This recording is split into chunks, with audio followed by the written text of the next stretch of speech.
ధనురాశి వారికి 11వ తారీఖు 10వ నెల 2024 నుండి 20వ తారీఖు 10వ నెల 2024 వరకు గోచార ఫలితాలు సశాస్త్రీయమైన పద్ధతిలో తెలుసుకునే ప్రయత్నం చేద్దాము.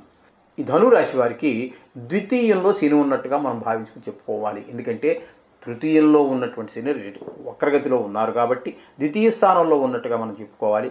ఆ విధంగా ఉండడం వల్ల కొంచెము కుటుంబంలో చికాకులు కలిగే అవకాశం ఉంటుంది. ధనానికి కొంచెము ఇబ్బంది పడేటటువంటి పరిస్థితి ఉంటుంది. అలాగే పిల్లలు కొంచెం వెనకబడే అవకాశం ఉంటుంది. చదువులో వాటిలో కొంచెం వాక్కులో కఠినత్వం పెరిగేటువంటి అవకాశం ఉంటుంది.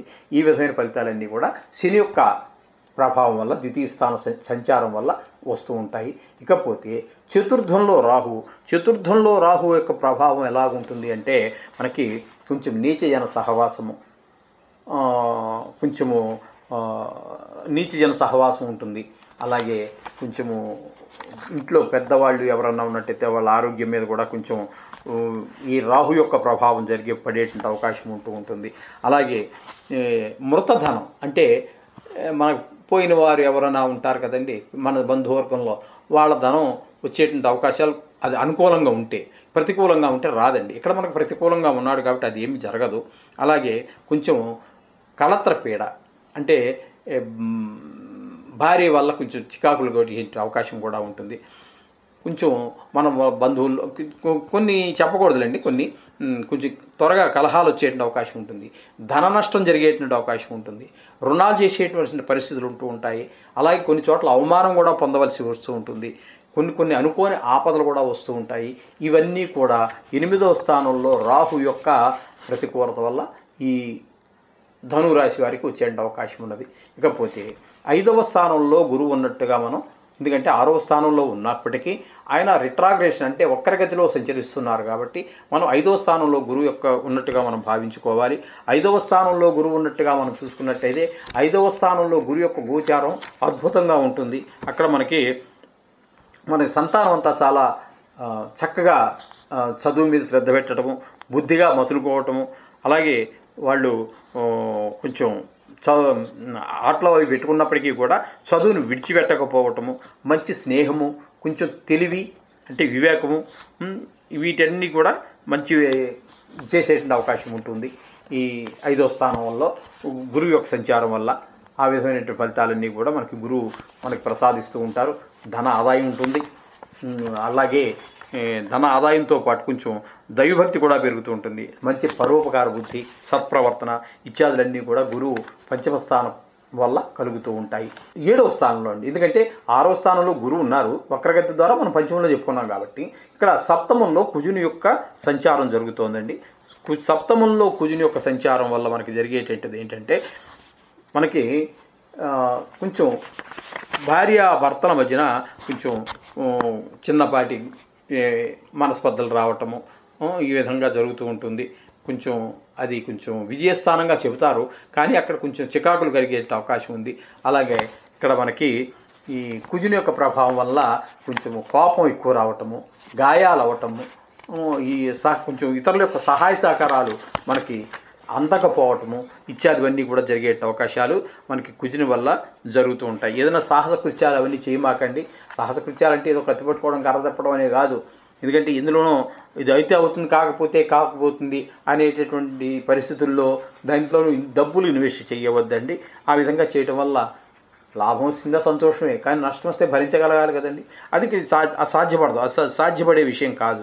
ఎవరికైనా రూపాయి పోయిందంటే బాధేనండి. 100 రూపాయలు వస్తే ఆనందంగా స్వీకరించగలం, కానీ ఈ విధమైనటువంటి నష్టం వస్తే భరించడం చాలా కష్టం. అందుచేత కొంచెం సాహస కృత్యాలు చేసి ఇందు మీద మీరు డబ్బులు కొంచెం పెట్టమాకండి. అలాగే మీకు సప్తమంలో కుజుడు ఉండడం వల్ల కొంచెం సమయానికి భోజనం అకాల భోజనం జరగటం, భోజనం కూడా చేయడానికి కూడా కొన్ని సందర్భాల్లో మనకు కుదరదండి. ఆ విధంగా ఈ 10 రోజులు మీకు కొంచెం వ్యతిరేక ఫలితాలనే మనకి కుజుడు అందిస్తూ ఉన్నాడు ఈ ధనురాశి వారికి. ఇకపోతే ఏకాదశ స్థానంలో కేతు ఉన్నారండి.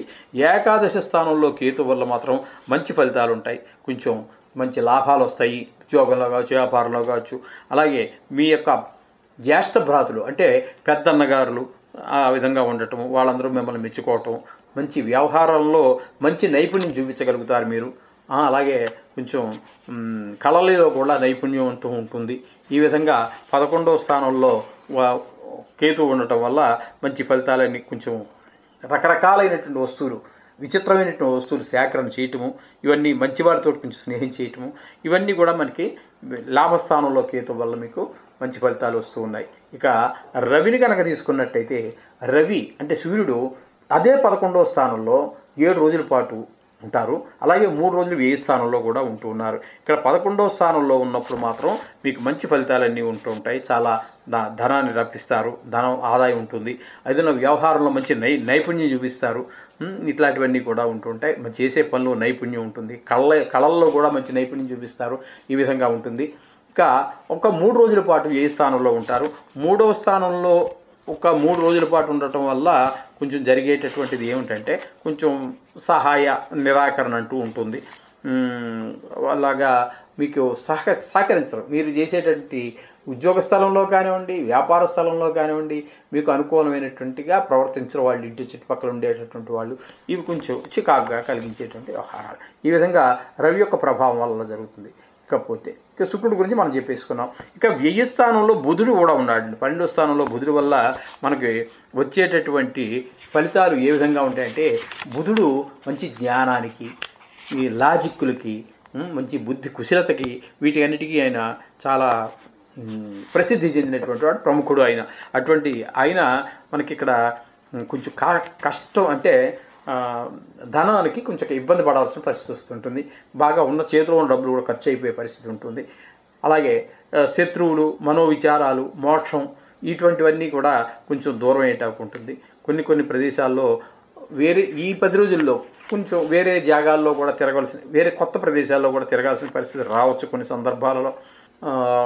కొన్ని సందర్భాలలో అంటే అందరికీ అని కాదండి, ఇదంటే చాలా ఒక ఇంచుమించుగా ప్రపంచ జనాభాలో చూసుకున్నట్టయితే సుమారుగా అప్రాక్సిమేట్గా 700 కోట్ల 70 కోట్ల జనాభాకి సంబంధించినటువంటి విషయం ఇది. కాబట్టి కొంతమంది ఇందులో కారాగార శిక్ష అనిపించే వాళ్ళు కూడా ఉంటారు. బుధుడు ఏ స్థానంలో సంచారం వల్ల ఇటువంటి ఉంటాయి, ధన నష్టం కూడా జరుగుతుంటుంది. కాబట్టి మన తెలివితేటలు కూడా పనిచేయవండి. ఆ విధంగా బుధుని యొక్క సంచారం 12వ స్థానంలో జరగటం వల్ల ఈ విధమైన ఫలితాలన్నీ దుష్ప్రభావాలు జరుగుతూ ఉంటాయి. ఈ విధంగా మనం ధనురాశి వారికి ఫలితాలు చెప్పుకోవచ్చు. అయితే మనం పరిహారంగా మనం ఇప్పుడు చెప్పుకుంటూనే ఉన్నాము. కొత్తగా అంటే అవి చెప్పుకుంటూ దానితో పాటుగా ఈ వారం మనం చెప్పుకునేది ఏంటంటే, ఈ రాశి వారికి ప్రతి రాశికి కూడా 9 పాదాలు, 3 నక్షత్రాలు, 9 పాదాలు ఖచ్చితంగా ఉంటాయి. మీ నక్షత్రము పాదము తెలిస్తే మీకు విష్ణు సహస్రనామంలో ఒక్క శ్లోకంతో సరిపోతుంది. ఒకవేళ మీకు తెలియదు, ఏ పాదమో తెలియదు, ఏ నక్షత్రమో తెలియదు, రాశి మాత్రం తెలుసు అనుకుందాం. కొంతమందికి అయితే రాశి కూడా తెలియదు. వాళ్ళు ఏం చేస్తారు, గుళ్ళో పూజారి దగ్గరికో లేదా పురోహితుడి దగ్గరికో వెళ్ళి, అయ్యగారు నా పేరు ఇది ఏంటి అని చెప్పి అడుగుతారు. వారు చెప్తారు, ఈ రాశి ఇదని చెప్తారు. అందుచేత ఒకవేళ ఈ ధనురాశిలో పడినటువంటి వారు ఎవరైనా ఉన్నట్టయితే 73వ శ్లోకం నుండి, విష్ణు సహస్రనామంలో 73వ శ్లోకం నుండి 81వ శ్లోకం వరకు ఈ 9 శ్లోకాలు చదువుకున్నట్టయితే ఖచ్చితంగా మీ నక్షత్రము, మీ పాదము ఇందులో ఉంటుంది.